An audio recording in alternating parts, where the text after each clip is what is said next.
Dear brothers and sisters, భారతదేశం ప్రతి రాష్ట్రంలో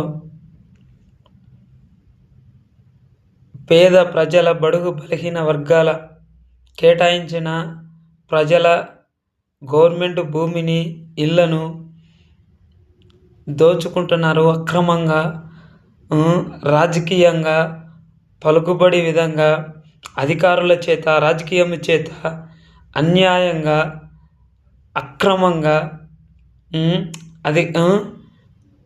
ప్రజలను ఇబ్బంది పెడుతూ, మభ్యపెడుతూ, జంతువుల వలె ఈ లోకము దేవుని ప్రేమను చూపక, దేవుని ప్రేమకు దూరం అయిపోయి విచ్చలవిడిగా ఈ భారతదేశ రాజ్యాంగము ఈ శరీరానికి, లోకానికి ఉపయోగపడొచ్చేమో, కానీ దేవుని రాజ్యాంగము ఈ లోకానికి, ఈ శరీరానికి, దేవుని నీతి రాజ్యానికి ఉపయోగపడుతుంది.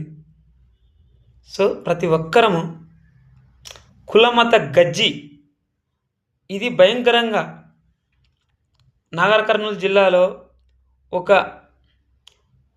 కులం, మతం, ఈ కులగజ్జి వలన ఒక పసివి బిడ్డ ప్రాణం కోల్పోయింది.